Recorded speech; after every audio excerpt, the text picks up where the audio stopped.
Hi everyone, I'm Dr. Lucy Neville. I am a criminologist and forensic psychologist, and I do a lot of research into criminal psychology and understanding why people behave they do and what makes them into the kind of person they become. And so for me, my background in psychology and criminology has sort of deepened my tarot practice because I find the psychological elements of tarot really interesting, and also the way that we use tarot as a narrative to understand our own lives. Quite a popular theory in criminology is something that's called narrative criminology, and that looks at the idea that everybody creates a narrative story of their own life where they are the leading character and they're the hero. Everybody's the hero of their own life story. So when people commit crime or do something really bad, they tend to sort of not think of themselves as a bad person. So they're not like, wow, I'm just a total bastard. Instead, they sort of think, I messed up, but it was because of, this and that and the other in my past, or because of the circumstances in which I found myself, or because how other people were behaving and they drove me to it. So there's ways that we make sense of the narrative of our lives where we see ourselves very much as a kind of good person who occasionally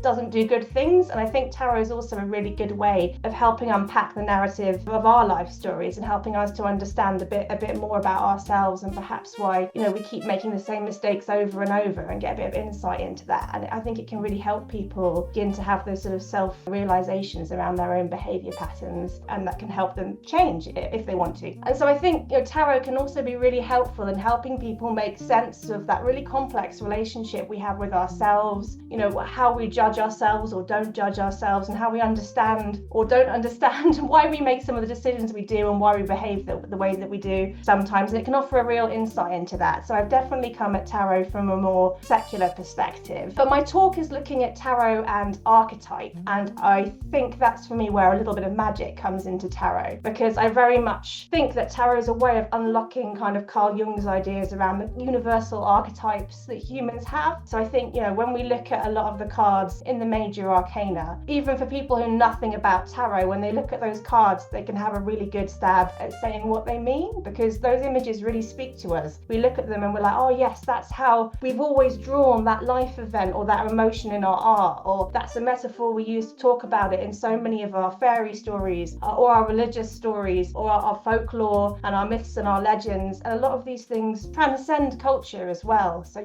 so many different cultures will have stories that are around a tall tower that's then brought low. Like we have the story of Babel from the Bible, obviously, but a lot of cultures have very similar ideas around that as a metaphor for a sudden catastrophic change, or pride comes before a fall, and that kind of concept. So when you show people a tarot card from the Rider-Waite-Smith deck, nobody says, I think that's a card about having a chilled out happy day, right? There's something about that image that really speaks to a universal metaphor that seems to be part of the human condition. And I think that's really interesting because psychologists are always searching for things that have cross-cultural resonance, because very few things do. Like we like to think that everything is cross-cultural, but most things are like super white and super European and then later North American. And so thinkers are like, well, everyone thinks like that, but they don't necessarily. But I do think there are some things about tarot which are truly cross-cultural, and I find that fascinating. So that's a little bit of what I'm going to be unpacking in the talk. If you're interested in that kind of thing, please come along, and I'd love to meet you and talk to you afterwards. And I'm really excited to be at the fair because there's some people I really admire in the tarot community who I have never met in real life, so I'm looking forward to seeing Maddie Elruna's talk. I learned a lot from Maddie's book.